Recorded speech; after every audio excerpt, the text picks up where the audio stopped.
ಪರಿಚಯ ಮಂಜುನಾಥ್ ನಂದಕಿಶನ್ MN ಕಿಶನ್ ಅಂತ. ಮೂಲತಃ ಚಿನ್ನದ ನಾಡು ಕೋಲಾರ ಅಂತ ಬಂದಿರೋದು. ಆಲ್ಮೋಸ್ಟ್ ಬ್ಯಾಂಗ್ಳೂರ್ ಬಂದು ಒಂದು 15 ವರ್ಷ ಆಯಿತು. ನನಗೆ 15 ವರ್ಷ ಆಯಿತು. ಆಲ್ಮೋಸ್ಟ್ ಲೈಕ್ ಶಿಶು ವಿಹಾರದಿಂದ ಡಿಗ್ರಿವರೆಗೂ ಕೂಡ ಕನ್ನಡ ಮೀಡಿಯಮಲ್ಲಿ ಓದಿದ್ದು. ಬ್ಯಾಂಗ್ಳೂರ್ ಬಂದಿದ್ದು ಉದ್ದೇಶ ಡಿಗ್ರಿ ಮುಗಿದ್ಮೇಲೆ ಜಾಬ್ ಸರ್ಚ್ ಮಾಡ್ಕೊಂಡು ಬಂದಿದ್ದು. ಸುಮಾರು ಒಂದು 8 ಇಂಟರ್ವ್ಯೂಸ್ ಅಟೆಂಡ್ ಮಾಡ್ತೀನಿ. ಈ 8 ಇಂಟರ್ವ್ಯೂಸ್ ಅಲ್ಲೂ ಕೂಡ ನನಗೊಂದು ಮಾತು ಹೇಳ್ತಾರೆ, ಬಟ್ ಅದೇನು ಅಂತ ಇನ್ನೊಬ್ಬರನ್ನ ಕೇಳಿದ್ಮೇಲೆ ಅರ್ಥ ಆಗಿದ್ದು, ಓ ಹೌದಾ ಅಂತ. ಅದೇನಪ್ಪ ಅಂದ್ರೆ will let you know, will get back you, will call you later ಅಂತ. ಈ 3 ವಿಚಾರ 8 ಕಡೆ ಹೇಳಿದ್ರು. ಅರ್ಥ ಆಗ್ತಿದ್ಯಾ? ನಿಮ್ಗೆ ಅರ್ಥ ಆಯ್ತು, ಬಟ್ ನನಗೆ ಅರ್ಥ ಆಗಿಲ್ಲ. ಹಂಗಂದ್ರೆ ಏನಂತ ನನ್ನ ಫ್ರೆಂಡ್ಸ್ನ ಕೇಳಿದ್ರೆ ಅವರೇ ಕಾಲ್ ಮಾಡ್ತಾರಂತೆ, ಹೇಳಿ ಕಳಿಸ್ತಾರಂತೆ, ಕರೀತಾರೆ ಅಂತ. 8 ಇಂಟರ್ವ್ಯೂ ಕೂಡ ಯಾರು ಕರೆದಿಲ್ಲ. ನಾನೇ ಫೋನ್ ಮಾಡಿ ಕೇಳಿದೆ, ಸರ್ ಯಾರು ಕರೆದಿಲ್ವಲ್ಲ, ನನಗೆ ಜಾಬ್ ಬೇಕಾಗಿತ್ತು ಅಂತ. ನೋಡಪ್ಪ, ಹೇಳಿ ಕಳಿಸ್ತೀವಿ, ಕರಿತೀವಿ ಅಂದ್ರೆ ಅರ್ಥ ರಿಜೆಕ್ಟ್ ಆಗಿದೆಯಾ ಅಂತ ಅರ್ಥ. ಕಾರಣ ಏನಂತಂದ್ರೆ ನಿಮಗೆ ಇಂಗ್ಲಿಷ್ ಕಮ್ಯುನಿಕೇಶನ್ ವೀಕ್ ಇದೆ. ಸೊ ಇಂಗ್ಲಿಷ್ ಕಲ್ತ್ಕೊಂಡು ಆಮೇಲೆ ಟ್ರೈ ಮಾಡು ಅಂತ. ಸೊ ಆಲ್ಮೋಸ್ಟ್ ಮತ್ತೆ 1 ವರ್ಷ ನಾನು ಬೇರೆ ಬೇರೆ ಕೆಲಸ ಮಾಡ್ತೀನಿ. ಲೈಕ್ ಸುಮಾರು ಕಡೆ ವರ್ಕ್ ಅನ್ನ ಕಂಪ್ಲೀಟ್ ಮಾಡ್ತಾ ನಾನು ಆಕ್ಚುಲಿ ಫ್ಲವರ್ ಡೆಕೋರೇಷನ್ ಗೊತ್ತಿರ್ಬೋದು ನಿಮಗೆ. ಮದುವೆಗಳೆಲ್ಲ ಸ್ಟೇಜ್ ಎಲ್ಲ ಅಲಂಕಾರ ಮಾಡ್ತಾರಲ್ಲ, ಫ್ಲವರ್ ಡೆಕೋರೇಷನ್ ವರ್ಕ್ ಮಾಡ್ತೀನಿ. ಅದಾದ್ಮೇಲೆ ಪೋಸ್ಟ್ ಬಾಯ್ ಕೆಲಸ ಮಾಡ್ತೀನಿ ಬ್ಯಾಂಗ್ಳೂರಲ್ಲೇ.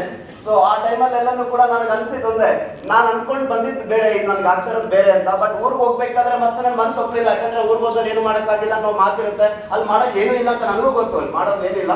ಸೊ ನಾನು ಇಲ್ಲೇ ಉಳ್ಕೋಬೇಕು ಅಂತ ಒಂದು ಗೌರ್ಮೆಂಟ್ ಪ್ರೋಗ್ರಾಮ್ ಅದು ಆಕ್ಚುಲಿ. ಆ ಪ್ರೋಗ್ರಾಮ್ಗೆ ಫ್ಲವರ್ ಡೆಕೋರೇಷನ್ ಮಾಡಕ್ಕೆ ಹೋಗಿರ್ತೀವಿ. ಅಲ್ಲಿ ಒಬ್ಬ ಪ್ರೊಫೆಸರ್ ಬಂದಿರ್ತಾರೆ ಸ್ಪೀಚ್ಗೆ. ಅವ್ರ ಸ್ಪೀಚ್ ನೋಡಿ ನಾನು ಇನ್ಸ್ಪೈರ್ ಆಗ್ತೀನಿ, ಅವ್ರನ್ನ ಮೀಟ್ ಆಗ್ತೀನಿ ಪರ್ಸನಲ್ ಆಗಿ. ಸೊ ಅದಾದ್ಮೇಲೆ ಆ ವ್ಯಕ್ತಿ ನಾನು ಕೇಳ್ಕೊತೀನಿ, ಸರ್ ನನ್ಗೆ ನಿಮ್ ತರ ಮಾತಾಡಿಲ್ಲ ಅಂದ್ರು ಅಟ್ಲೀಸ್ಟ್ ನನ್ಗೊಂದು ಭಾಷೆ ಕಲಿಯುವಂತ ಸಪೋರ್ಟ್ ಮಾಡಿ ಅಂತ. ಸರಿ ಕಾಲೇಜ್ ಹತ್ರ ಬಂದು ಮೀಟ್ ಮಾಡಿ ಅಂತಾರೆ. ಆ ಮೀಟ್ ಮಾಡಿದ್ಮೇಲೆ ಆ ವ್ಯಕ್ತಿ ಸ್ವಲ್ಪ ಐಡಿಯಾಸ್ ನಾಲೆಜ್ ಕೊಡ್ತಾರೆ. ಅದಾದ್ಮೇಲೆ ಒಂದು ಟೆಸ್ಟ್ ಕೊಡ್ತಾರೆ. ಅದಾದ್ಮೇಲೆ ಒಂದು ಸ್ಮಾಲ್ ನೋಟ್ಸ್, ಒಂದು 10 ಪೇಜ್ ಒಂದು ನೋಟ್ಸ್ ಕೊಡ್ತಾರೆ. ಆ ನೋಟ್ಸ್ ಅನ್ನ ಪ್ರಿಪೇರ್ ಮಾಡ್ಕೊಳ್ತೀನಿ, ಸ್ಟಡಿ ಮಾಡ್ಕೊಳ್ತೀನಿ. ಅದಾದ್ಮೇಲೆ ಮೇಡಮ್ ಫ್ರೆಂಡ್ಸ್ ನೆಕ್ಸ್ಟ್ ಮಂತ್ ಮತ್ತೆ ಬಂದು ಭೇಟಿ ಆಗು ಅಂತ ಹೇಳ್ತಾರೆ. ನೆಕ್ಸ್ಟ್ ಮಂತ್ ಅವ್ರನ್ನ ಭೇಟಿ ಆದ್ಮೇಲೆ ಅವ್ರು ಮತ್ತೊಂದು ಟೆಸ್ಟ್ ಪೇಪರ್ನ ಕೊಡ್ತಾರೆ. ಅದನ್ನ ಕಂಪ್ಲೀಟ್ ಮಾಡಿದ್ಮೇಲೆ ನನಗೊಂದು ಅವಕಾಶ ಅವ್ರ ಕಡೆಯಿಂದ ಸಿಗುತ್ತೆ ಸ್ಪೋಕನ್ ಇಂಗ್ಲಿಷ್ ಟೀಚರ್ ಆಗಿ. ಸ್ಪೋಕನ್ ಇಂಗ್ಲಿಷ್ ಟೀಚರ್ ಆಗಿ ಅದಾದ್ಮೇಲೆ ಮತ್ತೆ 1 ವರ್ಷ ಕೆಲಸ ಮಾಡ್ತೀನಿ. ಕೆಲಸ ಮಾಡ್ತಾ ಅವ್ರು ಹೇಳಿದ್ರು, ಇಲ್ಲ ನೀನು MA ಇಂಗ್ಲಿಷ್ ಕಂಪ್ಲೀಟ್ ಮಾಡ್ಕೊಂತ ಈವ್ನಿಂಗ್ ಕಾಲೇಜಲ್ಲಿ ಮಾಸ್ಟರ್ಸ್ ಇಂಗ್ಲಿಷ್ ಕಂಪ್ಲೀಟ್ ಮಾಡ್ಕೊತೀನಿ. ಅದಾದ್ಮೇಲೆ PU ಕಾಲೇಜ್ ಮತ್ತೆ ಡಿಗ್ರಿ ಕಾಲೇಜಲ್ಲಿ 9 ವರ್ಷ ನಾನು ಇಂಗ್ಲಿಷ್ ಫ್ಯಾಕಲ್ಟಿ ಆಗಿ ವರ್ಕ್ ಮಾಡಿದ್ದು. ಸೊ ಮೈ ಫ್ರೆಂಡ್ಸ್, ಈ ಒಂದು ಜರ್ನಿ ನನಗೆ ಯಾವುದು ಆಕ್ಚುಲಿ PUC ಕೂಡ ಫೇಲ್ ಆಗಿದ್ದೆ ನಾನು ಇಂಗ್ಲಿಷ್. ಸೊ ಅಂದ್ರೆ ಯಾವ್ದು ಕಷ್ಟ ಅನಿಸ್ತಿದ್ದು ಅದನ್ನ ಪ್ರಯತ್ನ ಪಟ್ಟಿದ್ದಕ್ಕೆ ಒಂದು ಅವಮಾನ ಆಗಿತ್ತು. ನನಗೆ ಜಾಬ್ ಸಿಕ್ಕಿಲ್ಲ ಅನ್ನೋದು ಒಂದು ಅವಮಾನ. ಅದಾದ್ಮೇಲೆ ನಾನು ಬೇರೆ ಕೆಲಸ ಹುಡ್ಕೊಂಡು ಬಂದಿದ್ದು. ಬಟ್ ನಾನು ಫ್ಲವರ್ ಡೆಕೋರೇಟರ್ ಆಗಿ ಮತ್ತೆ ಪೋಸ್ಟ್ ಬಾಯ್ ಕೆಲಸ ಮಾಡ್ತಾ ಇದ್ದೀನಿ. ಆ 1 ವರ್ಷ ನಾನೇನ್ ಮಾಡ್ಬೇಕು ಅನ್ನೋ ವಿಚಾರ ಅರ್ಥ ಆಯ್ತು. ಅಲ್ಲಿಂದ ನನ್ನ ಜರ್ನಿ ಸ್ಟಾರ್ಟ್ ಆಯ್ತು ಮೈ ಫ್ರೆಂಡ್ಸ್. ಆ ಟೈಮಲ್ಲಿ ಎಕ್ಸ್ಟ್ರಾ ಇನ್ಕಮ್ಗೋಸ್ಕರ ಟ್ಯೂಷನ್ ಕೂಡ ಮಾಡ್ತಿದ್ದೆ. ಬೆಳಿಗ್ಗೆ 2 ಅವರ್ಸ್ ಟ್ಯೂಷನ್ ಮಾಡ್ತಿದ್ದೆ. ಕಾಲೇಜು 10 to 5 ಕಾಲೇಜ್ ಇರ್ತಾ ಇತ್ತು. ಮತ್ತೆ ಈವ್ನಿಂಗು ಟ್ಯೂಷನ್ ಮಾಡ್ತಿದ್ದೆ. ಈ ಒಂದು 14 ಅವರ್ಸ್ ಜರ್ನಿ ನಂದು. ಒಂದು 14 ಅವರ್ಸ್ ವರ್ಕಿಂಗ್ ಅವರ್ಸ್ ಇದ್ದು. ಬೆಳಿಗ್ಗೆ 7 ಗಂಟೆಯಿಂದ ರಾತ್ರಿ 9 ಗಂಟೆವರೆಗೂ ಟ್ಯೂಷನ್ ವಿತ್ ಕಾಲೇಜು. 9 ವರ್ಷ ಸತತವಾಗಿ ಹಾರ್ಡ್ ವರ್ಕ್ ಮಾಡಿದ್ದಕ್ಕೆ ಬೇಟ ಹಾಕಿದ್ದಾರೆ. ಅದಕ್ಕೆ ಮುಂಚೆ ನನ್ಗೆ ಕಾಣಿಸಿದ್ದು, ಹೌದಲ್ವಾ? ಸೊ ತುಂಬಾ ದೊಡ್ಡ ಸಾಧನೆ ಏನಾದ್ರು ಮಾಡಿದ್ರೆ ಒಂದು ಒಳ್ಳೆ ಹೆಸರು ಮಾಡಿದ್ದೀನಿ ಅಷ್ಟೇ. ಸೊ ತುಂಬಾ ಚೆನ್ನಾಗಿ ಲೈಕ್ ಪಾಠ ಮಾಡ್ತಾರೆ. ಮಕ್ಕಳದು ಫ್ಯಾನ್ ಫಾಲೋವಿಂಗ್ಸ್ ಇತ್ತು. ಟೀಚರು ಲೈಕ್ ನಮ್ಮ ಕಾಲೇಜಲ್ಲೆಲ್ಲ ಕೆಲಸ ಬಿಟ್ಟು ಇನ್ನೊಂದು ಕಾಲೇಜ್ಗೆ ಹೋಗ್ಬೇಕಂದ್ರೆ ನಮ್ಗೆ ಬಿಡ್ತಾನೆ ಇರಲಿಲ್ಲ. ಈ ಬಿಸ್ನೆಸ್ ಅಪಾರ್ಚುನಿಟಿ ಬಗ್ಗೆ ಒಬ್ಬ ವ್ಯಕ್ತಿ ಬಂದು ಮಾತಾಡ್ತಾರೆ ನನಗೆ. ಸೊ ಫ್ರೀ ಟೈಮಲ್ಲಿ ಎಕ್ಸ್ಟ್ರಾ ಇನ್ಕಮ್ ಮಾಡಕ್ ಒಂದು ಒಳ್ಳೆ ಅವಕಾಶ ಇದೆ ಅಂತ. ಯಾವ ಟೈಮಲ್ಲಿ? ಫ್ರೀ ಟೈಮಲ್ಲಿ ಎಕ್ಸ್ಟ್ರಾ ಇನ್ಕಮ್ ಮಾಡಕ್ ಒಂದು ಒಳ್ಳೆ ಅವಕಾಶ ಇದೆ ಅಂತ. ಫ್ರೀ ಟೈಮ್ ಬಗ್ಗೆ ನನಗೆ ಮಾತಾಡೋಕೆ ಅವಕಾಶನೇ ಇಲ್ಲ. ಯಾಕಂದ್ರೆ ಬೆಳಿಗ್ಗೆ ಸಂಜೆ ಟ್ಯೂಷನ್ ಕಾಲೇಜ್ ಅವರ್ಸ್ ಇತ್ತು. ಸೊ ಅವ್ರಿಗೆ ನಾನು ಅವಾಯ್ಡ್ ಮಾಡಿದೆ. ಏನೋ ಹೇಳ್ತಾರೆ ಬಿಡು ಅಂತ ನೆಗ್ಲೆಕ್ಟ್ ಮಾಡಿದ್ದೆ. ಮೋರ್ ದೆನ್ 10 ಟೈಮ್ಸ್ ನನ್ನ ಇನ್ವೈಟ್ ಮಾಡಿದ್ರು, ನಾನು ಹೋಗಿಲ್ಲ. ಒಂದಿನ ಅವ್ರ ಮನೆಗೆ ಬಂದು ಹುಡ್ಕೊಂಡು ಬಂದು ಇನ್ವಿಟೇಷನ್ ಕಾರ್ಡ್ ಕೊಡ್ತಾರೆ. ನೀನೊಂದು ಪ್ರೋಗ್ರಾಮ್ ಮಾಡ್ತಾ ಇದೀವಿ, ಅದಕ್ಕೆ ಗೆಸ್ಟ್ ಆಗಿ ಬರ್ಬೇಕಂತ. ಏನಾಗಿ ಬರ್ಬೇಕು? ಗೆಸ್ಟ್ ಆಗಿ ಬರ್ಬೇಕು ಅಂತ. ಕಾಮನ್ ಆಗಿ ಗೆಸ್ಟ್ ಅಂತ ನಿಮ್ಮನ್ನ ಯಾರು ಹಾಕಿದ್ರೆ ಏನ್ ಅನ್ಸುತ್ತೆ ನಿಮ್ಗೆ? ಬೇಜಾರಾಗತ್ತಾ? ಯಾಕೆಲ್ಲ ತಪ್ಪು ಗೊತ್ತಿದ್ರಿ? ಬೇಜಾರಾಗತ್ತ ನಿಮ್ಗೆ? ನಿಮಗೆ ಏನಾಗುತ್ತೋ ಗೊತ್ತಿಲ್ಲ. ನನಗಂತೂ ನಿಜವಾಗ್ಲೂ ಮೇ ಬಿ ಗೆಸ್ಟ್ ಅಂತ ಕರೀತಿದಾರಲ್ಲ, ಹೋದ್ಮೇಲೆ ಒಂದು 400-500 ಜನ ಕೂತಿದ್ರು. ಒಂದು ದೊಡ್ಡ ಸ್ಟಾರ್ ಹೋಟೆಲ್. ಸೊ ಒಂದು ದೊಡ್ಡ ಪ್ರೋಗ್ರಾಮ್ ಅನಿಸ್ತು. ಫಸ್ಟ್ ಟೈಮ್ ಆ ಹೋಟೆಲ್ಗೆ ಹೋಗ್ತಿದ್ದೀನಿ ಅಂತ ಅನಿಸ್ತು. ಅದಾದ್ಮೇಲೆ ಸೊ 1 ಅವರ್ ಆಯ್ತು, 2 ಗಂಟೆ ಆಯ್ತು. ಸಮಯ 2 ಗಂಟೆ ಆದ್ಮೇಲೆ ಅರ್ಥ ಆಗಿತ್ತು ನಾನು ಗೆಸ್ಟ್ ಅಲ್ಲ ಈ ಕಾರ್ಯಕ್ರಮದ, ನಾನು ಒಬ್ಬ ಅಂತ. ಯಾಕಂದ್ರೆ ಮೊದಲೆಲ್ಲ ಕೂರ್ಸಿದ್ರು ಲೈಕ್ ಸೇಮ್ ಇದೇ ತರ ಪ್ರೋಗ್ರಾಮ್ ಜರ್ನಿ ಆಯ್ತು. ಯಾರೋ 18-20 ವರ್ಷದ ಹುಡುಗರು ಬಂದ್ರು. ಲೈಕ್ ನಾನು ಕಾರ್ ತಗೊಂಡೆ, ಫಾರಿನ್ ಟ್ರಿಪ್ ಮಾಡಿದೆ, ಲಕ್ಷ ಇನ್ಕಮ್ ಮಾಡ್ತಿದ್ದೀನಿ ಅಂತೆಲ್ಲ ಹೇಳುವಾಗ ನನ್ಗೆ ಅನ್ಸಿದ್ದಂತೆ ಮೇಸ್ಟ್ರಿಗೆ ಪಾಠ ಮಾಡ್ತಿದ್ದಾರೆ ಇವರು ಅಂತ. ಒಂದು. ಎರಡನೇದು ನಮ್ ಬ್ರೈನ್ ಇರೋ ವಾಶು. ನಿಮಗೂ ಹಂಗೆ ಅನಿಸ್ತಾ ಇರೋದು. ನೀವು ಹಂಗೆ ಅನ್ಸಿದ್ರೆ ತಪ್ಪೇನಿಲ್ಲ. ಯಾಕಂದ್ರೆ ನಾನು 10 ವರ್ಷ ಕೆಲಸ ಮಾಡಿದ್ರಲ್ಲ, ಈ 10 ವರ್ಷದಲ್ಲಿ ನನ್ನ ಹತ್ರ 2 ವೀಲರ್ ಇಲ್ಲ, ಕಾರ್ ಟೈರ್ ಬಗ್ಗೆ ವೆಚ್ಚ ಮಾಡಿದ್ರಲ್ಲ, ಪಾಸ್ಪೋರ್ಟ್ ಕೂಡ ಮಾಡಿಸ್ಕೊಂಡ್ರಲ್ಲ, ಇನ್ನು ಫಾರಿನ್ ಟ್ರಿಪ್ ಬಗ್ಗೆ ಕನಸೇ ಇರಲಿಲ್ಲ. ಅಂತವ್ರನ್ನ ಕರ್ಕೊಂಬಂದು ಕೂರಿಸಿ ಅದು 18-20 ವಯಸ್ಸು ಹುಡುಗರು ಬಂದು ಸ್ಟೇಜ್ ಮೇಲೆ ಮಾತಾಡ್ತಾರೆ ಅಂತಂದ್ರೆ ನನಗೆ ನಂಬಿಕೆಗಿಂತ ಅನುಮಾನ ಸ್ಟಾರ್ಟ್ ಆಗಿದ್ದು. ಒಂದು ಇವರು ನಿಜವಾಗ್ಲೂ ನಮ್ಮನ್ನ ಏನೇನೋ ಹೇಳಿ ಕರ್ಕೊಂಬಂದು ಕೂರ್ಸಿದ್ರಲ್ವಾ ಅಂತ. ಅದಾದ್ಮೇಲೆ ಎದ್ದು ಹೋಗ್ಬೇಕಂತ ಅನ್ಸಿದ್ರೆ ಎದ್ದೋಗಿಲ್ಲ, ಮಧ್ಯದಲ್ಲಿ ಕೂತಿದ್ದೆ. So my friends, last journey. So ಎದ್ದು ಹೋದೆ ಮೈ ಫ್ರೆಂಡ್ಸ್. ಆಲ್ಮೋಸ್ಟ್ ಆ ವ್ಯಕ್ತಿ ಒಂದು 7-8 ಸಲ ಮತ್ತೆ ಕಾಲ್ ಮಾಡ್ತಾರೆ ಸೇಮ್ ಡೇ, ಭಾನುವಾರನೇ. ಅವ್ರ ನಂಬರ್ನ ಬ್ಲಾಕ್ ಲಿಸ್ಟ್ಗೆ ಹಾಕ್ತೀನಿ. ಯಾವ ಲಿಸ್ಟ್ಗೆ? ನಿಮ್ಗೆಲ್ಲ ಹೇಳ್ಕೊಡ್ತಾರೆ ನಾನು ತಪ್ಪಿಸ್ಕೊಳ್ಳೋದು ಹೇಗೆ.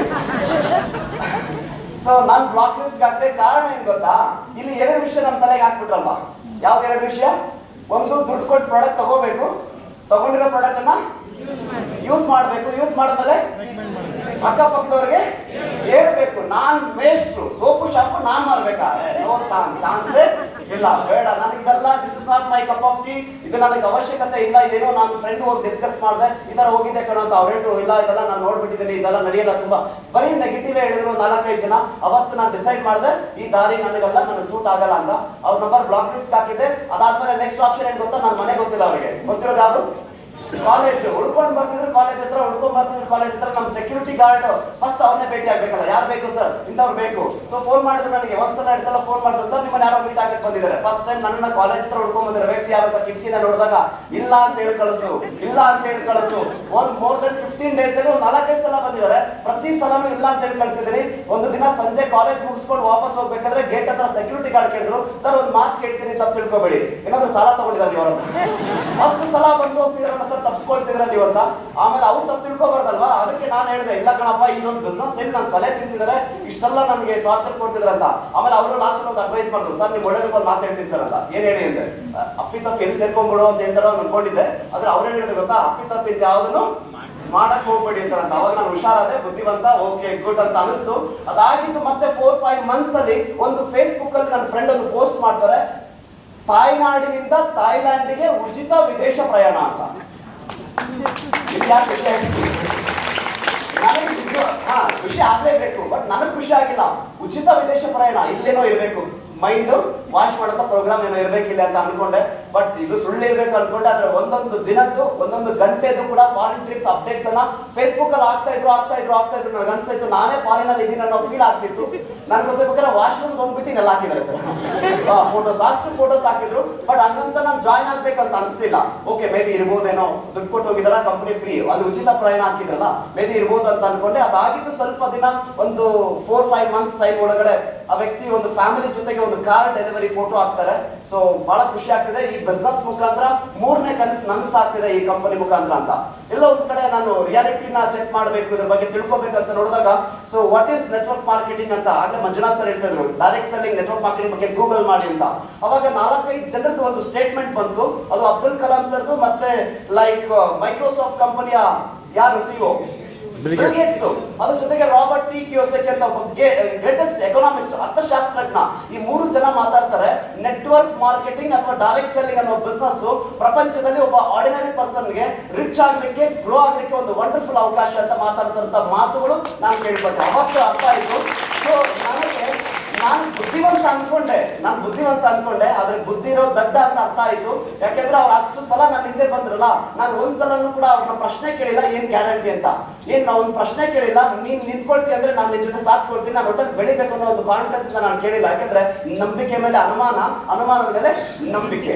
ಜಾಬ್ ಮಾಡು ಅಂತ ಎಲ್ಲರೂ ಹೇಳ್ಕೊಟ್ರು. ನಾನು ಟೀಚರ್ ಆಗಿ ಕೆಲಸ ಮಾಡಿದ್ದೀನಿ. ಸ್ಟೂಡೆಂಟ್ಸ್ಗೆ ಪಾಠ ಮಾಡ್ಬೇಕು ಹೇಳಿದೇನು, ಚೆನ್ನಾಗಿ ಓದು, ಒಳ್ಳೆ ಮಾರ್ಕ್ಸ್ ತಗೋ. ಕರೆಕ್ಟಾ ಸರ್? ಚೆನ್ನಾಗಿ ಓದು, ಒಳ್ಳೆ ಮಾರ್ಕ್ಸ್ ತಗೋ. ಒಳ್ಳೆ ಮಾರ್ಕ್ಸ್ ತಗೊಂಡು ಏನ್ ಮಾಡು, ಒಳ್ಳೆ ಕೆಲಸ ಮಾಡೋದ್ರೆ ಒಳ್ಳೆ ಸಂಬಳ ಬರುತ್ತೆ ಅಂತ. ಇವತ್ತು ಎಷ್ಟು ಜನ ಹೈಲಿ ಕ್ವಾಲಿಫೈಡ್ ಪೀಪಲ್, ಹೈಲಿ ಎಜುಕೇಟೆಡ್ಗೆ ಒಳ್ಳೆ ಜಾಬ್ ಸಿಗ್ತಾ ಇದೆ. ಓದಿರೋದೇ ಬೇರೆ, ಮಾಡ್ತಾರೋ ಕೆಲಸನೇ ಬೇರೆ. ನಿಮ್ ಫ್ಯಾಮಿಲಿ, ನಿಮ್ ಫ್ರೆಂಡ್ಸ್ ಸರ್ಕಲ್ ಯಾರು ಇಲ್ವಾ ಆತರ? ಇದಾರ ಇಲ್ವಾ ಸರ್? ಆಗಿದ್ಮೇಲೆ ಸೊ ನನಗೆ ಅರ್ಥ ಆಗಕ್ಕೆ ಸ್ಟಾರ್ಟ್ ಆಯ್ತು. ನಾನು ಹಳೆ 10 ವರ್ಷದ ಜರ್ನಿ ನೋಡಿದೆ. ಆ ವ್ಯಕ್ತಿ ನಾನು 4 ವರ್ಷದಿಂದ ನೋಡಿದ್ದೀನಿ. 4 ವರ್ಷದಿಂದ ನೋಡಿದ್ದೀನಿ ಮೊದಲು. ಆದ್ರೆ ಈ 1 ವರ್ಷದ ಜರ್ನಿ ಒಳಗಡೆ ಆ ವ್ಯಕ್ತಿ ಇವೆಲ್ಲ ಅಚೀವ್ಮೆಂಟ್ ಅನ್ನ ಮಾಡಿದಾರೆ ಅಂದ್ಮೇಲೆ, ಇನ್ ಕೇಸ್ ನಾನು ಅವ್ರ ಜೊತೆ ಕೈ ಜೋಡಿಸಿದೆ ಆದ್ರೆ ನಂದು ಏನಾದ್ರೂ ಸ್ವಲ್ಪನಾದ್ರೂ ಬದಲಾಗಬಹುದು. ಏನು ಬದಲಾಗಿಲ್ವಾ? ಒಂದು ಎಕ್ಸ್ಟ್ರಾ ಇನ್ಕಮ್ ಮಾಡ್ಕೊಳ್ಳೋದಾದ್ರೆ ಸೊ ಖಂಡಿತ ಹೆಲ್ಪ್ ಆಗುತ್ತೆ ಅಂತ ನಾನು ಸ್ಟಾರ್ಟ್ ಮಾಡಿದ್ದು. ಅನ್ಎಕ್ಸ್ಪೆಕ್ಟೆಡ್ ಆಗಿ ಬಂದೆ. ನೋಡೋಣ, ಫುಲ್ ಟೈಮ್ ಜಾಬ್ ಬಿಟ್ಟು ಮಾಡ್ಬೇಕು, ಲೈಫ್ ಆಗಿ ಬರ್ಬೇಕಂತೇನಿಲ್ಲ. ವಾರಕ್ಕೆ 1,000 1,000 ಬಂದ್ರೆ ಏನಕ್ಕೂ ಹೆಲ್ಪ್ ಆಗುತ್ತೆ ಅನ್ಕೊಂಡೆ. ಅನ್ಎಕ್ಸ್ಪೆಕ್ಟೆಡ್ ಆಗಿ ಬಂದಿದ್ದು. ಇವತ್ತು ನಿಜವಾಗ್ಲೂ ಮಾಡಿ ಫ್ರೆಂಡ್ಸ್, ಮೊದಲನೇ ವರ್ಷದ ಜರ್ನಿ, ನಾನು ಲಾಸ್ಟ್ 2 ನಿಮಿಷ ನಾನು ಮಾತನ್ನು ಮುಗಿಸ್ತಾ ಇದ್ದೀನಿ. ನನ್ನ ಮೊದಲನೇ ವರ್ಷದ ಜರ್ನಿ ಪಾರ್ಟ್ ಟೈಮ್ ಮಾಡ್ತಿದ್ದೆ, ಟ್ಯೂಷನ್ ಬಿಟ್ಟೆ ನಾನು. ಮಾರ್ನಿಂಗ್ ಈವ್ನಿಂಗ್ ಅಲ್ಲೂ ವರ್ಕ್ ಮಾಡ್ತಾ ಇದ್ದ. ಅದೇ ಕೆಲಸನ ಈ ಬಿಸ್ನೆಸ್ ಅಲ್ಲಿ ಮಾಡಕ್ಕೆ ಕಲ್ತ್ಕೊಳಕ್ ಟ್ರೈ ಮಾಡಿದೆ. ನನ್ನ ಫ್ರೆಂಡ್ಸ್ ಹೇಳಿದೆ ಬಿಸ್ನೆಸ್ ಬಗ್ಗೆ. ನನಗೆ ತುಂಬಾ ರೆಸ್ಪೆಕ್ಟ್ ಕೊಡ್ತಾ ಇದ್ದಾರೆ ಅಂದ್ರೆ ಪೇರೆಂಟ್ಸ್, ಮಕ್ಕಳ ಪೇರೆಂಟ್ಸ್ ಸರ್ ಅಂತ ನಮಸ್ಕಾರ ಮಾಡ್ತಿದ್ರು. ಏರಿಯಾದಲ್ಲಿ ಹೋದ್ರೆ ಸಾಕು ಟೀ ಕಾಫಿ ಕುಡಿದು ಕಳಿಸ್ತಿದ್ರು. ನನಗೆ ಅನಿಸ್ತು ಇವ್ರು ಹೇಳಿದ್ರೆ 100% ಇವ್ರು ನನ್ನ ಮಾತನ್ನ ಕೇಳ್ತಾರೆ ಅಂತ. ಸೊ ಅವ್ರಿಗೆಲ್ಲ ಹೋಗಿ ಮೀಟ್ ಮಾಡಕ್ ಹೇಳಿದೆ. ಕೇಳಿಸ್ಕೊಳ್ಳೋ ಅಷ್ಟು ಸೂಪರ್ ಆಗಿ ಕೇಳಿಸ್ಕೊಂಡ್ರು. ಕೊನೆಗೆ ಒಂದು ಮಾತು ಹೇಳಿದ್ರು. ಒಬ್ಬ ವ್ಯಕ್ತಿ ಅಂತೂ ಬಹಳ ನಾನು ನಂಬಿದ್ದೆ, ಅವರು ನನ್ನನ್ನು ಬಹಳ ರೆಸ್ಪೆಕ್ಟ್ ಕೊಡ್ತಿದ್ರು. ಆ ವ್ಯಕ್ತಿ ಹೇಳಿದ್ರು, ಸರ್ ನಿಮಗೆ ಇದೆಲ್ಲ ಸೂಟ್ ಆಗಲ್ಲ. ನಾನು ನಿಮ್ಮನ್ನೆಲ್ಲೋ ನೋಡಿದ್ದೆ. ಎಲ್ಲಿ ನೋಡಿದ್ದೆ? ನಿಮ್ಮನ್ನೆಲ್ಲೋ ನೋಡಿದ್ದೆ ಸರ್. ಆದ್ರೆ ಈಗ ನೀವು ಈ ಮಾಡ್ತಾರೋ ಕೆಲಸ ನನಗೆ ಯಾಕೋ ಸರಿ ಅನ್ನಿಸ್ತಾ ಇಲ್ಲ. ಇದು ಬೇಡ ಸರ್, ನಿಮ್ಗೆ ಸೂಟ್ ಆಗಲ್ಲ ಸರ್ ಅಂತಂದ್ರು. ಯಾಕೆ ಸರ್ ಅಂದ್ರೆ ಅವ್ರು ಹೇಳಿದ್ರು, ನೀವು ಹೋಗಿ ಸೋಪು ಶಾಪು ಬಗ್ಗೆ ಎಲ್ಲ ಮಾತಾಡಿದ್ರೆ ನಮ್ಗೆ ಬೇಜಾರಾಗುತ್ತೆ ಸರ್ ಅಂತ. ನನಗೆ ಅವಾಗ ಒಂದು ವಿಚಾರ ನೆನಪಾಯ್ತು. ಬಟ್ ಫ್ರೆಂಡ್ಸ್, ಪ್ರಪಂಚದಲ್ಲಿ ವಿಶ್ವ ಸುಂದರಿ ಅಂತ ಹೆಸರು ಮಾಡಿರೋರು ಯಾರು? ಯಾವ ಸುಂದರಿ? ಯಾವ ಸುಂದರಿ? ವಿಶ್ವ ಸುಂದರಿ ಅಂತ ಹೆಸರು ಮಾಡಿದ್ದಾರೆ. 100 ಕೋಟಿ ದುಡ್ಡಿದೆ. ಇದೆಯಾ ಇಲ್ಲ ಸರ್? ಅವ್ರು ಬಂದು ಅಡ್ವರ್ಟೈಸ್ಮೆಂಟ್ ಕೊಡ್ತಾರೆ, ಲಕ್ಸ್ ನನ್ನ ಸೌಂದರ್ಯದ ರಹಸ್ಯ ಅಂತ. ಹೌದಾ ಸರ್? ನಾವು ಉಜ್ಜಿದ್ದು ನಮ್ದು ಒಂದು ರಹಸ್ಯನ ಬಯಲ ಆಗೇ ಇಲ್ಲ. ಆಯ್ತು, ನಿಮ್ದೇನಾಗ ಹೌದಾ? ವಿಶ್ವ ಸುಂದರಿ ಸೋಪ್ ಮಾಡ್ತಿದ್ದಾರೆ, ಕೋಟ್ಯಾಧಿಪತಿ ಸೋಪ್ ಮಾಡ್ತಿದ್ದಾರೆ. ನಾನು ವಿಶ್ವ ಸುಂದರನೂ ಅಲ್ಲ, ಕೋಟ್ಯಾಧಿಪತಿನೂ ಅಲ್ಲ. ನಾನು ಸೋಪ್ ಮಾಡ್ದಲ್ಲಿ ಬೇಜಾರು ಯಾಕೆ ಸರ್? ಕಳ್ತನ ಇಲ್ಲ, ಸುಳ್ಳಿಲ್ಲ, ಮೋಸ ಇಲ್ಲ. ಕರೆಕ್ಟಾ? Correct sir? ಇರೋದನ್ನ ಇದೆ ಅಂತ ಮಾತಾಡ್ತಿದೀವಿ. ಎಲ್ಲೋ ತಗೊಳ್ಬಹುದು, ಇಲ್ಲಿ ತಗೊಳ್ಳಿ ಅಂತ ಹೇಳ್ತಾ ಇದೀವಿ. ಅವ್ರು ಎಸ್ ಅಂದ್ರೆ ಅವ್ರ ಜೊತೆ, ಇಲ್ಲ ಅಂದ್ರೆ ಇನ್ನೊಬ್ಬರ ಜೊತೆ ಅಂತ ಪ್ರಯತ್ನ ಮಾಡ್ತಾ ಬಂದೆ. ಒಂದು 100-150 ಜನಕ್ಕೆ ಬಿಸ್ನೆಸ್ ಹೇಳಿದೆ 3 ತಿಂಗಳಲ್ಲಿ. ಬಟ್ ಫ್ರೆಂಡ್ಸ್, 40ರಿಂದ 50 ಜನ ಸ್ಟಾರ್ಟ್ ಮಾಡಿದ್ರು. ಅದನ್ನ ಕೆಲವರು ಪ್ರಾಡಕ್ಟ್ಸ್ ಹಾಕೋದ್ರು, ಕೆಲವರು ಬಿಸ್ನೆಸ್ ಸ್ಟಾರ್ಟ್ ಮಾಡ್ಕೊಂಡು ಸೀರಿಯಸ್ ಆಗಿ ವರ್ಕ್ ಮಾಡ್ತಾರೆ. ಇವತ್ತು 64,000 ಜನ ಟೀಮ್ ಇದೆ ಮೇಡಮ್. 64,000 ಪೀಪಲ್ ಇವತ್ತು ಬಿಸ್ನೆಸ್ ಅನ್ನ ಸ್ಟಾರ್ಟ್ ಮಾಡಿದ್ದಾರೆ. ಕೆಲವರು ಪ್ರಾಡಕ್ಟ್ ಅನ್ನ ಯೂಸ್ ಮಾಡ್ತಿದ್ದಾರೆ, ಕೆಲವರು ಬಿಸ್ನೆಸ್ ಅನ್ನ ಮಾಡ್ತಿದ್ದಾರೆ. ಅವ್ರು ಯಾರು ಏನೇ ಮಾಡಿದ್ರು ಕೂಡ ನನ್ನ ಅಕೌಂಟ್ ದುಡ್ಡು ಬರುತ್ತೆ. ಹಲೋ, 64,000 ಜನ ಬಿಸ್ನೆಸ್ ಮಾಡಿಲ್ಲ ಅನ್ಕೊಳ್ಳಿ. ಈ ಬಿಸ್ನೆಸ್ ಅನ್ನು ಯಾರಿಗೂ ಹೇಳಿಲ್ಲ, ಪ್ರಾಡಕ್ಟ್ ಅನ್ನು ಯಾರಿಗೂ ಹೇಳಿಲ್ಲ. ಪ್ರಾಡಕ್ಟ್ ಇಷ್ಟ ಆಯ್ತಾ ಇಲ್ವಾ? ಇಷ್ಟ ಆಯ್ತು, ಯೂಸ್ ಮಾಡ್ತಾ ಇದಾರೆ. 64,000 ಜನ ಒಬ್ಬೊಬ್ರು 1,000 ರೂಪಾಯಿ ಪ್ರಾಡಕ್ಟ್ ನ ಅವ್ರ ಮನೆಗೆ ಪರ್ಚೇಸ್ ಮಾಡ್ಕೊಳ್ಳಿ ಸರ್, ಸಾಕು. 10,000 ಬೇಡ, 5,000 ಬೇಡ, ಜಸ್ಟ್ 1,000 ರೂಪೀಸ್ ಪ್ರಾಡಕ್ಟ್ ಅನ್ನ ಅವ್ರ ಮನೆಗೆ ಪರ್ಚೇಸ್ ಮಾಡಿದ್ರೆ ಎಷ್ಟಾಯ್ತು? 64,000 ಜನ ಇಂಟು 1,000 ಅಂದ್ರೆ 64 ಲಕ್ಷ ಆಯ್ತು. 64 ಲಕ್ಷದಲ್ಲಿ ನನಗೆ ಒಂದು 100% ಕಮಿಷನ್ ಬರುತ್ತೆ. ಎಷ್ಟಾಯ್ತು? 6.5 ಲಕ್ಷ ಬರಬೇಕು. ನನ್ನ last month income 4,05,000 bonus, week income ಎಲ್ಲ ಸೇರಿ 4 ಲಕ್ಷದ ಇನ್ಕಮ್. ಇದು ಹೇಗೆ ಸಾಧ್ಯ? ಹೇಗೆ ಸಾಧ್ಯ ಅಂದ್ರೆ ಟೀಮ್ ವರ್ಕ್ ಅಲ್ಲಿ ಸಾಧ್ಯ. ಸೊ ಟೀಮ್ ವರ್ಕ್ ಅಲ್ಲಿ ಹೆಂಗ್ ಸಾಧ್ಯ? ನಾನು 64,000 ಜನಕ್ಕೆ ಏನಾದ್ರು ಸ್ಯಾಲರಿ ಕೊಡ್ಬೇಕಾ? ನೋ. ನನಗೂ ಐಡಿ, ನಿಮಗೂ ಐಡಿ. ನೀವು ದುಡ್ಡು ಕೊಟ್ರೆ ನಿಮಗೂ ಪ್ರಾಡಕ್ಟ್ ಕೊಡ್ತಾರೆ, ನಾನು ದುಡ್ಡು ಕೊಟ್ಟರೆ ನನಗೂ ಪ್ರಾಡಕ್ಟ್ ಕೊಡ್ತಾರೆ. ನನಗೂ ಸೇಮ್ ಡಿಸ್ಕೌಂಟ್, ನಿಮಗೂ ಸೇಮ್ ಡಿಸ್ಕೌಂಟ್. ಸೀನಿಯರ್ಗೆ ಜಾಸ್ತಿ, ಇವತ್ತು ಬಂದವರಿಗೆ ಕಡಿಮೆ ಏನಿಲ್ಲ. There is no discrimination. But friends, ಆದ್ರೆ ಇಲ್ಲಿ ನಾನು ಮಾಡಿರೋ ಕೆಲಸನ ನಾನು ಒಬ್ಬನೇ ಮಾಡಬೇಕು. ಇಲ್ಲಿ ಜಾಬ್ ಮಾಡೋರು ತುಂಬಾ ಜನ ಇದ್ದೀರಾ ಸರ್? ಬಿಸ್ನೆಸ್ ಮಾಡೋರು ಇದ್ದೀರಾ? ನಿಮ್ ಬಿಸ್ನೆಸ್ ನ ನೀವೇ ಮಾಡಬೇಕು, ಪಕ್ಕದ ಮನೆ ಬಂದು ಸಪೋರ್ಟ್ ಮಾಡಲ್ಲ. ನಿಮ್ ಜಾಬ್ ಅನ್ನು ನೀವೇ ಮಾಡಬೇಕು, ಇನ್ಯಾರು ನಿಮ್ಗೋಸ್ಕರ ಕೆಲಸ ಮಾಡಲ್ಲ. ಆದ್ರೆ ಇವತ್ತು ಬಹಳ ಖುಷಿ ಆಗುತ್ತೆ, ನನ್ನನ್ನ ಈ ಲೆವೆಲ್ ಬೆಳೆಸಕ್ಕೆ ಒಬ್ಬ ವ್ಯಕ್ತಿ 24,000-25,000 ಹುಡ್ಕೊಂಡು ನಾನು ತಪ್ಪಿಸ್ಕೊಂಡ್ರು ಕೂಡ ನನ್ನ ಹಿಂದೆ ಬಂದ್ರು. ನಾನು ಅವಾಗ ಅನ್ಕೊಂಡೆ ಗೊತ್ತಾ, ನನ್ನಿಂದ ಅವ್ರಿಗೇನೋ ಲಾಭ ಇದೆ, ಅದಕ್ಕೆ ನನ್ನ ಹಿಂದೆ ಬಿದ್ದಿದ್ದಾರೆ ಅಂತ. ಆದ್ರೆ ಇವತ್ತು ಅರ್ಥ ಆಗ್ತಿದೆ, ಆ ವ್ಯಕ್ತಿ ಏನಾದ್ರು ಇವತ್ತು ಅವಕಾಶ ನನಗೆ ಅರ್ಥ ಮಾಡಿಸಿ ಕೊಟ್ಟಿಲ್ಲ ಅಂದಿದ್ರೆ ಇವತ್ತು ಮಾಡಿ ಫ್ರೆಂಡ್ಸ್ ಬಹಳ ಅದ್ಭುತ ಗ್ರೋತ್ ಇದೆ. 3 ಫಾರಿನ್ ಟ್ರಿಪ್, 2 ಕಾರು, ಸುಮಾರು ಪ್ರಾಪರ್ಟಿ, ಸ್ವಲ್ಪ ಪ್ರಾಪರ್ಟಿ ಮಾಡ್ಕೊಂಡಿದ್ದೀನಿ. ಅದ್ರ ಜೊತೆಗೆ ಬೇರೆ ಆದಾಯ ಬರುತ್ತಾ, ಕೆಲವೊಂದು ಆಫೀಸ್ ಕೂಡ ಇನ್ವೆಸ್ಟ್ ಮಾಡಿ ನಾನು ಕೆಲಸ ಮಾಡ್ತಿದ್ದೆ.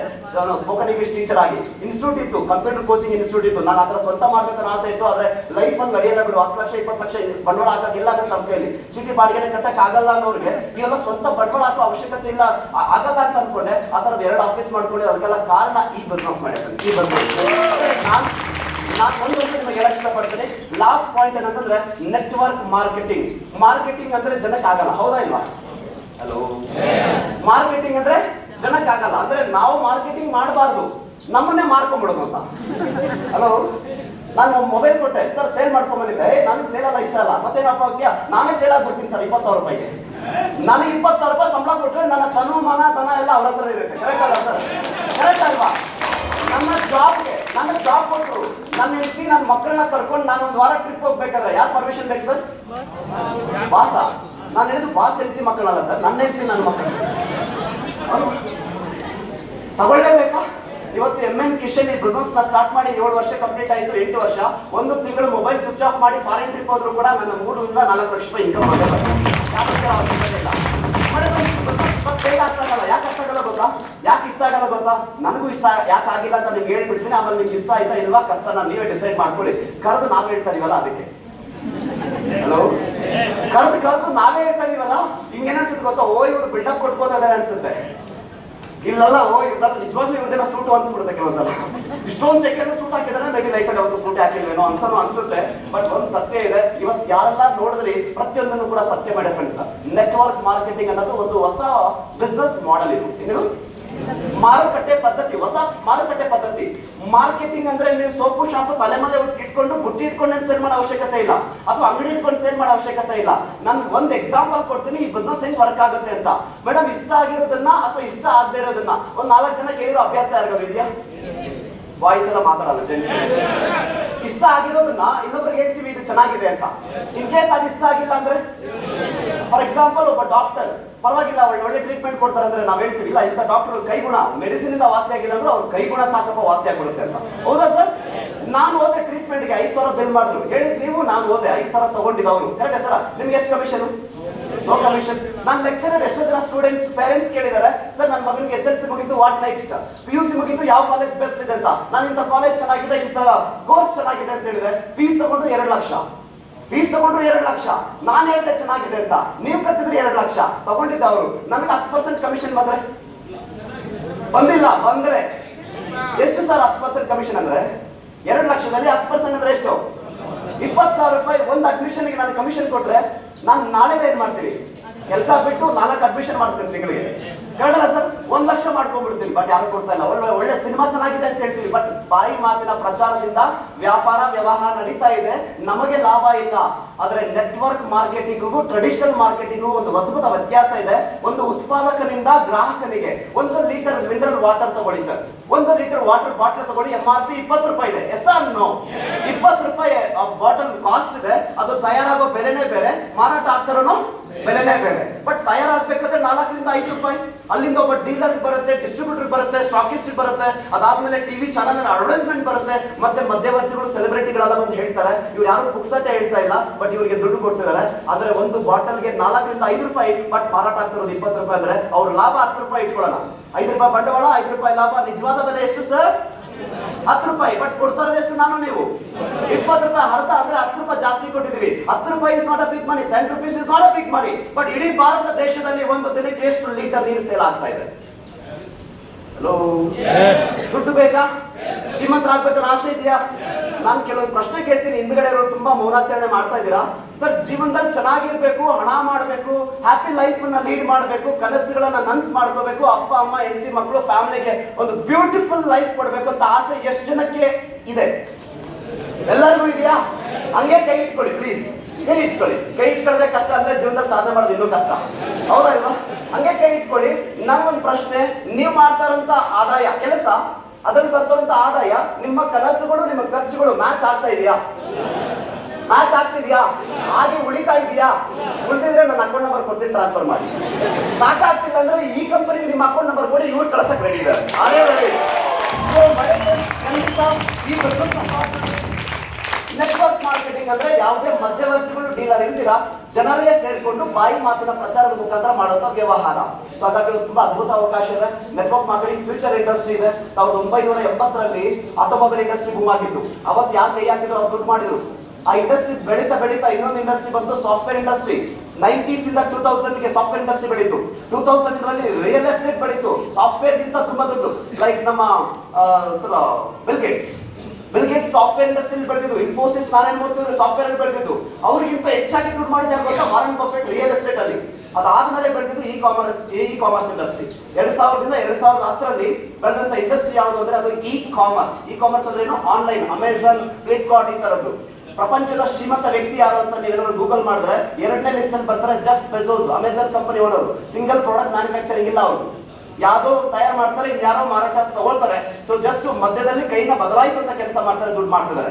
ಸೊ ಅಂದ್ರೆ ಅರ್ಥ ಮಾಡಿ ಫ್ರೆಂಡ್ಸ್, ನೆಕ್ಸ್ಟ್ ಜನರೇಷನ್ ಬಿಸ್ನೆಸ್ ಯಾವುದು, ಮುಂದಿನ ತಲೆಮಾರಿನಲ್ಲಿ ಬರುವಂತ ಬಿಸ್ನೆಸ್ ಯಾವುದು ಅಂತಂದ್ರೆ, ಇದು ನಾನು ಮಾತಾಡಿಲ್ಲ, ಗ್ಲೋಬಲ್ ಲೀಡರ್ಸ್, ಗ್ಲೋಬಲ್ ಎಕಾನಮಿಸ್ಟ್ ಮಾತಾಡ್ತಿದ್ದಾರೆ, ಪ್ರಿಡಿಕ್ಟ್ ಮಾಡಿದ್ದಾರೆ. ಫ್ಯೂಚರ್ ಇಂಡಸ್ಟ್ರಿ 2 ಇದೆ, ಒಂದು ವೆಲ್ನೆಸ್ ಇಂಡಸ್ಟ್ರಿ ಮತ್ತೆ network marketing direct selling industry ಅಂತ. ಆ 2 ಇಂಡಸ್ಟ್ರಿ ನಾವು ಏನ್ ಮಾಡಿದ್ದೀವಿ. ಹಾಗಾಗಿ 2 ಇಂಡಸ್ಟ್ರಿ ಇದೆ. ಯಾವುದು? ವೆಲ್ನೆಸ್ ಇಂಡಸ್ಟ್ರಿ ಅಂದ್ರೇನು? ಆರೋಗ್ಯ ಕೆಟ್ಟ ಮೇಲೆ ವಾಸಿ ಮಾಡ್ಕೊಳ್ಳೋದು, ಅದು ಇಲ್ನೆಸ್ ಇಂಡಸ್ಟ್ರಿ. ಆರೋಗ್ಯ ಕೆಡೋದಕ್ಕಿಂತ ಮುಂಚೆ ಆರೋಗ್ಯವನ್ನ ಸರಿ ಮಾಡ್ಕೊಳ್ಳೋದು ಅದು ವೆಲ್ನೆಸ್ ಇಂಡಸ್ಟ್ರಿ. ಆ ಪ್ರಾಡಕ್ಟ್ಸ್ ನಮ್ಮ ಹತ್ರ ಇದೆ. 2 ಇಂಡಸ್ಟ್ರಿ ನಾವಿದ್ದೀವಿ. ಇನ್ನು ಡೈರೆಕ್ಟ್ ಸೆಲ್ಲಿಂಗ್ ಅಂದ್ರೆ ನೇರ ಮಾರಾಟ ಬಿಸ್ನೆಸ್ ಅಲ್ಲಿ ನಾವಿದ್ದೀವಿ. ಹಾಗಾಗಿ ಇನ್ನು 4 ರಿಂದ 5 ವರ್ಷ ಈ ಬಿಸ್ನೆಸ್ ಅಪಾರ್ಚುನಿಟಿ ಒಳಗಡೆ ಯಾರೆಲ್ಲ ಕೈ ಜೋಡಿಸ್ತಾರೆ ಅವರೆಲ್ಲರೂ ಕೂಡ ಖಂಡಿತ ಹೇಳ್ತಾರೆ, ಇಲ್ಲಿ ಮಾತಾಡ್ತಾದ್ರು 5 ಲಕ್ಷ 10 ಲಕ್ಷ ಇನ್ಕಮ್ ಬರುವಂತ ಒಂದು ಪೊಸಿಷನ್ಗೆ ನಮ್ಮ ಸೀನಿಯರ್ ಲೀಡರ್ಸ್ ಎಲ್ಲ ಇದ್ದಾರೆ. ಸೊ ಅಂತ ರ್ಯಾಂಕ್ ನಾವು ಕೂಡ ನೀವು ಕೂಡ ಬೆಳಿಬಹುದು. ರೈಟ್ ಅಪಾರ್ಚುನಿಟಿ ಇದೆ, ರೈಟ್ ಅವಕಾಶ ಇದೆ. ಅವಕಾಶ ನಿಮ್ಮನ್ನ ಕರೆದು ಕೊಡ್ತಾ ಇದ್ದಾರೆ. ಆದ್ರೆ ಮೈ ಫ್ರೆಂಡ್ಸ್, ಕರೆದು ಕೊಟ್ಟಾಗ ಅದಕ್ಕೆ ಬೆಲೆ ಕಡಿಮೆ ಇರುತ್ತೆ ಕಾಮನ್ ಆಗಿ ಅದನ್ನ ಯೋಚನೆ ಮಾಡುವಾಗ. ಆದ್ರೆ ಒಂದ್ಸಲ ಯೋಚನೆ ಮಾಡಿ ನೋಡಿ, ಇದು ನಿಜವಾಗ್ಲೂ ಮಾಡಿದ್ರೆ, ಇದು ನಿಜವಾಗ್ಲೂ ಈ ತರ ಇವ್ರು ಹೇಳಿದ್ದಲ್ಲ ನಮ್ಮ ಲೈಫ್ ಅಲ್ಲಿ ನಡೆದ್ರೆ ಚೆನ್ನಾಗಿರುತ್ತೆ ಅನ್ನೋ ಯೋಚನೆ ಇದೆ ಸರ್. ಇಲ್ಲಿ ಹೇಳಿದ್ದಲ್ಲ ನಿಮ್ಮ ಲೈಫ್ ಅಲ್ಲಿ ನಡೆದ್ರೆ ಚೆನ್ನಾಗಿರುತ್ತೆ ಅನ್ನೋದು ಆಗುತ್ತಾಗಲ್ಲ. ಆಮೇಲೆ ನಡೆದ್ರೆ ನಿಜವಾಗ್ಲೂ ನಡೆದ್ರೆ ಚೆನ್ನಾಗಿರುತ್ತೆ ನಾವು ಇದೀರಾ. ಹಾಗಿದ್ರೆ ಒಂದ್ಸಲ ಪ್ರಯತ್ನ ಮಾಡಿ ನೋಡಿ, ಒಂದ್ಸಲ ಪ್ರಯತ್ನ ಮಾಡಿ. ಕಳ್ಕೊಳ್ಳೋದೇನೆ ಸರ್? ಕಳ್ಕೊಳ್ಳೋದೇನಿದೆಯಾ? ಕಳ್ಕೊಳ್ಳೋದಿದೆ. ಇಲ್ಲಿ ನಿಮ್ದು 2 ಕಿಡ್ನಿ 1 ಕಿಡ್ನಿ ಕೊಡ್ಬೇಕು, 2 ಕಣ್ಣಲ್ಲಿ 1 ಕಣ್ಣು ಕೊಡ್ಬೇಕು. ಕೊಡಕ್ ಹೇಳಿದೀರಾ? ಇಲ್ಲಿ ಏನೂ ಇಲ್ಲ. ಎಲ್ಲೋ ತಗೊಳ್ಳಂತ ಪ್ರಾಡಕ್ಟ್ಸ್ ಇಲ್ಲಿ ಪರ್ಚೇಸ್ ಮಾಡ್ತೀರಾ. ಮೇಡಮ್ ಇನ್ ಕೇಸ್ ಈ ಬಿಸ್ನೆಸ್ ನೀವು ಮಾಡಿಲ್ಲ ಅನ್ಕೊಳ್ಳಿ, ಫಸ್ಟ್ ಟೈಮ್ ಬಂದಿರೋರು ಆಗಿದ್ದೀರಾ ಸರ್? ಪ್ಲೀಸ್ ಅಡ್ವೈಸ್ ಮಾಡಿ. ಫಸ್ಟ್ ಟೈಮ್ ತುಂಬಾ ಜನ ಬಂದಿದ್ದೀರಿ. ಇನ್ ಕೇಸ್ ಸರ್ ಈ ಬಿಸ್ನೆಸ್ ಬೇಡ ಅನಿಸ್ತು, ಮೇಡಮ್ ಈ ಬಿಸ್ನೆಸ್ ಬೇಡ ಅನಿಸ್ತು, ನಾಳೆ ಬೆಳಿಗ್ಗೆ ಸೋಪು ಶಾಂಪು ಪೇಸ್ಟು ಕ್ರೀಮು ಖಾಲಿ ಆದ್ರೆ ಏನ್ ಮಾಡ್ತಾರೆ ಮನೇಲಿ? ಸ್ನಾನ ಮಾಡಲ್ಲ, ಸ್ನಾನ ಮಾಡಲ್ಲ, ಅಲ್ಲೂ ಚಲ ಖಾಲಿ ಐತಲ್ಲ, ಹಾಗಾಗಿ ನಾವು ಬಳಸೋದೇ ಇಲ್ಲ. ಆತರ ಏನಿಲ್ಲ ತಾನೆ? ಕರೆಕ್ಟ್ ಅಲ್ಲ ಸರ್? ಎಲ್ಲೋ ತರ್ತೀವಿ, ಯಾವ್ದನ್ನು ಪರ್ಚೇಸ್ ಮಾಡೇ ಮಾಡ್ತೀವಿ, ಅದಕ್ಕೂ ದುಡ್ಡು ಕೊಡ್ತೀವಲ್ಲ. ಇಲ್ಲಿ ಒಂದ್ ಸ್ವಲ್ಪ ಪ್ರಾಡಕ್ಟ್ ಅನ್ನ ಬೈ ಮಾಡಿಕೊಂಡು ID ಮಾಡಿಸ್ಕೊಂಡು ಡಾಕ್ಯುಮೆಂಟ್ಸ್ ID KYC ಮಾಡ್ಕೊಂಡು ಜಾಯ್ನ್ ಆಗೋದ್ರಿಂದ ಈ ಬಿಸ್ನೆಸ್ ಜರ್ನಿ ಸ್ಟಾರ್ಟ್ ಆಗುತ್ತೆ. ಕೆಲಸ ಬಿಡಂಗಿಲ್ಲ. ಸ್ಟೂಡೆಂಟ್ ಪಾರ್ಟ್ ಟೈಮ್ ಮಾಡ್ಬೋದು, ಜಾಬ್ ಅಲ್ಲಿ ಇರೋರು ಪಾರ್ಟ್ ಟೈಮ್ ಮಾಡ್ಬೋದು, ಹೌಸ್ ವೈಫ್ ಫ್ರೀ ಟೈಮ್ ಅಲ್ಲಿ ಮಾಡ್ಬೋದು. ಎಲ್ಲದಕ್ಕೂ ಅವಕಾಶ ಇದೆ. ಸಪೋರ್ಟ್ ಮಾಡಕ್ಕೆ ಇಲ್ಲಿ ನಿಮ್ಮ ಕರ್ಕೊಂಡ್ಬಂದಿರೋ ಜೊತೆಗೆ ನಾವೆಲ್ಲರೂ ಇದೀವಿ. Are you ready? Are you ready? ಇನ್ನು ಕೆಲವ್ರಿಗೆ ಅನ್ಸುತ್ತೆ ನನಗೆ ಅನುಭವ ಇಲ್ವಲ್ಲ, ನನ್ನ ಕೈಲಾಗುತ್ತೆ, ನಾನು ಸ್ಟೂಡೆಂಟ್ ಅಲ್ಲ ನನ್ನ ಕೈಲಾಗುತ್ತೆ, ನಾನು ಹೌಸ್ ವೈಫ್ ಅಲ್ಲ ನನ್ನ ಕೈಲಾಗುತ್ತೆ, ನಾನು ರಿಟೈರ್ಡ್ ಅಲ್ವಾ ನನ್ನ ಕೈಲಾಗುತ್ತೆ, ಆಲ್ರೆಡಿ ನಾನು ಬಹಳ ಬಿಸಿ ಇದೀನಿ ಅಲ್ವಾ ನನ್ನ ಕೈಲಾಗುತ್ತೆ. ಬಹಳ ಬಿಸಿ ಇದೀವಿ, ಬಟ್ ಬ್ಯಾಂಕ್ ತುಂಬಾ ದುಡ್ಡು ಇರ್ಬೇಕಲ್ಲ. ನಮ್ಮ ಅಕೌಂಟ್ ಅಲ್ಲಿ ಬ್ಯಾಂಕ್ ಅಲ್ಲಿ ಇರುತ್ತೆ, ನಮ್ಮ ಅಕೌಂಟ್ ಅಲ್ಲಿ ಇರ್ಬೇಕಷ್ಟೇ. Hello correct sir? ಬಿಸಿ ಇದೀವಿ, but no money, no time. But ಒಂದ್ಸಲ ಯೋಚನೆ ಮಾಡಿ, ಇಲ್ಲಿ ನೀವು ಒಂದು ನಿಮ್ಮ ಫ್ರೀ ಟೈಮ್ ಅನ್ನ ಕೊಡೋದ್ರಿಂದ ನಿಮ್ಮ ಲೈಫ್ ಅಲ್ಲಿ ಗ್ರೋತ್ ಆಗ್ಲಿಕ್ಕೆ ಅವಕಾಶ ಇದೆ. So are you ready? ಪ್ರಶ್ನೆ ಇರಲಿ, ನಿಮ್ಮನ್ನು ಕರ್ಕೊಂಡ್ ಬಂದಿರೋ ಇದೇ ಹಾಲಲ್ಲಿ ಕ್ಲಾರಿಫಿಕೇಶನ್ ತಗೊಂಡು ಹೋಗಿ. ಇದು ನನ್ನಿಂದ ಆಗುತ್ತೆ ಅಂದ್ರೆ ಆಗತ್ತೆ, ಆಗಲ್ಲ ಅಂದ್ರೆ ಆಗಲ್ಲ. ಮನಸ್ಸಿದ್ದರೆ ಮಾರ್ಗ. ಬೇಕಾಗಿರೋದು ನನಗೆ, ಹಸಿರೋದು ನನಗೆ, ಬೆಳಿಬೇಕನ್ನೋ ಪ್ರಯತ್ನ ನಾನು ಮಾಡಿದ್ರೆ ಖಂಡಿತ ಸಪೋರ್ಟ್ ಮಾಡ್ಲಿಕ್ಕೆ ಯಾರೊಬ್ರು ಖಂಡಿತ ಇದ್ದಾರೆ ಇವತ್ತು ಅವಕಾಶದಲ್ಲಿ. ಹಾಗಾಗಿ ನಿಮಗೆ ಆಗುತ್ತೆ ಅಂದ್ರೆ ಆಗತ್ತೆ, ಆಗಲ್ಲ ಅಂದ್ರೆ ಆಗಲ್ಲ. ಮೇಡಮ್ ನಿಮ್ಮ ಹೆಸರು? ಹಂಸ. ಹಂಸ ಅವರೇ ಫಸ್ಟ್ ಟೈಮ್ ಬಂದಿದ್ದೀರಾ? PT ಉಷಾ ಗೊತ್ತಾ ನಿಮಗೆ? PT ಉಷಾ ಗೊತ್ತು, ಅವ್ರು ಬಹಳ ಚೆನ್ನಾಗಿ ಗೊತ್ತು. ಆಚೆ ಕರ್ಸಿದ್ವಿ ಸರ್, ಕಾರಲ್ಲಿ ಕೂತಿದ್ದಾರೆ. ಈಗ ಅವ್ರು ಏನ್ ಕೆಲಸ ಮಾಡ್ತಾರೆ? ಕಬಡ್ಡಿ ಪ್ಲೇಯರಾ? ಅಥ್ಲೆಟ್ ಅಲ್ವಾ? ಪ್ರಪಂಚದಲ್ಲಿ ಅತಿ ವೇಗವಾಗಿ ಓಡುವ ಓಟಗಾರ್ತಿ ಅಂತ ಸುಮಾರು ಒಲಿಂಪಿಕ್ಸ್ ಅಲ್ಲಿ ಮೆಡಲ್ ತಗೊಂಡಿದ್ದಾರೆ. ಅವ್ರಿಗಿಂತ ಸ್ಪೀಡ್ ಆಗಿ ಓಡಬೇಕು. ಹಂಸ ರೆಡಿ ಇದೀರಾ? ಅಯ್ಯೋ ಬಿಡಿ ಸರ್, ಬಸ್ ಸ್ಟ್ಯಾಂಡ್ ಅಲ್ಲಿ ಬಸ್ ಆದ್ರೆ ಆತಲ್ಲ. ನಾವು ಚಿಕ್ಕ ಮಕ್ಕಳನ್ನ ಹಿಡಿಯಕ್ಕಾಗಲ್ಲ. ಕರೆಕ್ಟ್ ಅಲ್ಲ ಸರ್? ಚಿಕ್ಕ ಮಕ್ಕಳು ಓಡ್ತಾರಂದ್ರೆ ಅವ್ರನ್ನ ಹಿಡಿಯಕ್ಕಲ್ಲ. ಇನ್ನು PT ಉಷೆಯಲ್ಲಿ ಕಪ್ಪಲ್ಲಿ ಲಕ್ಷ ಗೋಲ್ಡ್ ಮೆಡಲ್ ಎಲ್ಲಿ ಸರ್ ಅಂತ. ಅದಕ್ಕೆ ಹಂಸ ಮೇಡಮ್ ಈ ಹಾಲಲ್ಲಿ 1000 ಜನ ಇದೀವಿ ನಾವು. ಎಷ್ಟು ಜನ ಇದೀವಿ? 1000 ಪೀಪಲ್ ಇದೀವಿ. ಎಲ್ಲರಿಗೂ ಹಂಗೆ ಅನ್ಸುತ್ತೆ, ನಮಗೆ ಪ್ರಾಕ್ಟೀಸ್ ಇಲ್ಲ, ಅನುಭವ ಇಲ್ಲ, ಅವರಲ್ಲಿ ನಾವೆಲ್ಲಿ ಅವ್ರಿಗಿಂತ ಸ್ಪೀಡ್ ಆಗಿ ನಾವೆಲ್ಲಿ ಓಡಕ್ಕಾಗುತ್ತೆ ಅಂತ. ಈಗ 1000 ಜನರ ಜೊತೆಗೆ PT ಉಷೆನ ಪಕ್ಕದಲ್ಲಿ ನಿಲ್ಲಿಸಿ ಕಾಂಪಿಟೇಷನ್ ಗೆಲ್ಲಿ ಅಂದ್ರೆ ನೀವು ಆಗಲ್ಲ ಅಂತೀರಾ, ಆದ್ರೆ ನಾನು ಆಗುತ್ತೆ ಅಂತೀನಿ. ಹೇಗೆ ಅಂದ್ರೆ ನಿಮ್ಮೆಲ್ಲರ ಹಿಂದುಗಡೆ ಸರಿಯಾಗಿ ಹುಚ್ಚಿಡಿದಂತ 4 ಹುಚ್ಚನಾಗಿ ಒಂದು ಕಿರಡಿ ಚಿರತೆ ಬಿಟ್ರೆ. ಈಗ ಹೇಳಿ ಹಂಸ ಅವ್ರು ಏನ್ ಮಾಡ್ತೀರಾ? ಹುಚ್ಚನಾಗಿ ಹಚ್ಕೊಂಡ್ ಬಂದ್ರೆ ಏನ್ ಮಾಡ್ತೀರಾ? ಬಾ ಕಚ್ಚು ತಿನ್ಕೋ, ಕಾಲ್ ಬೇಕಾ ಕೈ ಬೇಕಾ ಹೇಳ್ತೀರಾ? ಚಾನ್ಸೇ ಇಲ್ಲ. ಕರೆಕ್ಟ್ ಅಲ್ಲ ಸರ್? ಅವಾಗ್ಲೇ ಸುಮ್ನೆ ಓಡಿ ಅಂದ್ರೆ ಓಡಕ್ ಆಗಲ್ಲ ಅಂದ್ರಿ. ಈಗ ಸ್ವಲ್ಪ ಹುಚ್ಚನಾಗಿ ಬಂದ್ರೆ ಲೈಫ್ ಅಲ್ಲಿ ಏನ್ ಬೇಕಾದ್ರೂ ಸಾಧನೆ ಆಗುತ್ತೆ. ಮನಸ್ಸಿದ್ದರೆ ಆಗ ಆಗುತ್ತೆ ಅಂದ್ರೆ ಆಗತ್ತೆ, ಆಗಲ್ಲ ಅಂದ್ರೆ ಆಗಲ್ಲ. ನಿಮ್ಮ ಲೈಫ್ ನಿಮ್ಮ ಕೈಲಿ take a nice and wise decision. ಈ ಒಂದು ಗೋಲ್ಡನ್ ಅಪಾರ್ಚುನಿಟಿ ನನಗೆ ಕೊಟ್ಟು ಕಲ್ಲಾಗಿದ್ದು ನನ್ನನ್ನ ಇವತ್ತು ನಮ್ಮ 100 ಜನ 1000 ಜನ ಲೀಡರ್ಸ್ ಬೆಳೆಸ್ತಾರಂತ ಗ್ರೇಟ್ ಲೀಡರ್ಸ್ ಇದಾರೆ, ಮೆಂಟರ್ಸ್ ಇದಾರೆ, ಗುರುಗಳಿದ್ದಾರೆ. ಶಿಲ್ಪಿ ಕೈಯಲ್ಲಿ ಕಲ್ಲು ಕೊಟ್ಟರೆ ಶಿಲೆ ಮಾಡೋ ಕೆಲಸ ಅವ್ರು ಮಾಡ್ತಾರೆ. ಹೌದಾ ಸರ್? ಇವತ್ತು ನಿಮ್ಮನ್ನ ಯಾರು ಕರ್ಕೊಂಡ್ ಬಂದಿದ್ರೆ ಅವ್ರ ಜೊತೆಗೆ ಒಂದು 6 ತಿಂಗಳು 1 ವರ್ಷ ನಿಂತ್ಕೋಬಿಡಿ. ನೀವು ಹಳೆಯವರು ಅಳುಬ್ರು ಬೇರೆ ಬೇರೆ ಆಗ್ತೀರಾ. ನೆಕ್ಸ್ಟ್ ಇಯರ್ ಈ ಸ್ಟೇಜ್ ಮೇಲೆ ನೀವು ಬಂದು ನಿಂತ್ಕೋತೀರಾ ಅಂತ ಒಂದು ಅಕ್ಸಿಡೆಂಟ್ ಆಗುತ್ತೆ. ಸೊ ಗೋಲ್ಡನ್ ಅಪಾರ್ಚುನಿಟಿ ನನಗೆ ಕೊಟ್ಟು ನನ್ನ ಲೈಫ್ ಅನ್ನ ಬ್ಯೂಟಿಫುಲ್ ಆಗಿ 360 ಡಿಗ್ರಿ ಚೇಂಜ್ ಮಾಡ್ತಾ my guru, my mentor mister Pradeep Kumar ಸರ್ಗೆ ನನ್ನ ಜೋರು ಇನ್ನೂ 4 ಜನ ಗ್ರೇಟ್ ಮೆಂಟರ್ಸ್ ಇದ್ದಾರೆ. Like YV Ravindra sir, Raju Jagamashetti sir and Basavaraj sir ಅಂತ ಟಾಪ್ ಲೀಡರ್ಸ್ ನಮ್ಮ ಗುರುಗಳಿದ್ದಾರೆ. ಅವರೆಲ್ಲರ ಮಾರ್ಗದರ್ಶನದಲ್ಲಿ ನಾವು ಬೆಳೀತಾ ಇದೀವಿ. ಒಬ್ರು ಇನ್ಕಮ್ 10 ಲಕ್ಷ ಇದೆ, 15 ಲಕ್ಷ ಇದೆ, 20 ಲಕ್ಷ ಇನ್ಕಮ್ ಇದೆ. ಸೊ ಮೈ ಫ್ರೆಂಡ್ಸ್, ನಾವು ಮಾಡ್ತಿರೋದು ಏನು ಅಲ್ಲ ಅನ್ಸುತ್ತೆ. ಸೊ ಮೈ ಫ್ರೆಂಡ್ಸ್, ಹಾಗಾಗಿ ನಿಮಗೊಂದು ಅವಕಾಶ ಕೈ ಬೀಸಿ ಕರೀತಾ ಇದೆ. Take a nice and wise decision. Welcome to success journey ಅಂತ ಹೇಳ್ತಾ ಇವತ್ತಿನ ಕಾರ್ಯಕ್ರಮವನ್ನು ಅದ್ಭುತವಾಗಿ ಹೋಸ್ಟ್ ಮಾಡಿದಂತ ರುದ್ರೇಶ್ ಅವ್ರಿಗೂ, ಅದೇ ತರ ಒಂದು ವಂಡರ್ಫುಲ್ ಆಗಿ ಪ್ರೆಸೆಂಟೇಷನ್ ಕೊಟ್ಟಂತ ಕೆಂಪಣ್ಣ ಅವ್ರಿಗೂ, ಎಲ್ಲರಿಗೂ ನಿಮ್ಮನ್ನ ಕರ್ಕೊಂಡ್ಬಂದವ್ರಿಗೂ, ನೀವು ಇಷ್ಟೊಂದು ತಾಳ್ಮೆ ತಾಳ್ಮೆಯಿಂದ ಇಷ್ಟು ಪೇಷನ್ಸ್ ಇಂದ ಈ ಕಾರ್ಯಕ್ರಮ, ಒಂದು ಸಿನಿಮಾ ಥಿಯೇಟರ್ ಕೂತ್ರೆ ಮೂರು ಸಲ 4 ಸಲ ಆಚೆ ಹೋಗ್ತೀವಿ ಕನ್ನಡ ಸಿನಿಮಾ ಥಿಯೇಟರ್ 3-4 ಸಲ ಆಚೆ ಹೋಗ್ತೀವಿ. ಬಟ್ ಇಷ್ಟೊಂದು ತಾಳ್ಮೆಯಿಂದ ಈ ಕಾರ್ಯಕ್ರಮ ಯಶಸ್ವಿ ಮಾಡ್ಕೊಳಕ್ಕೆ ಕೋಪರೇಟ್ ಮಾಡಿದಂತ ಸಹಕಾರ ಕೊಟ್ಟಂತ ನಿಮ್ಮೆಲ್ಲರಿಗೂ ಕೂಡ ಆಲ್ ದ ಬೆಸ್ಟ್ ಅಂತ ಹೇಳ್ತಾ, nice and voice welcome secretary. Jai Hind, Jai Bharat.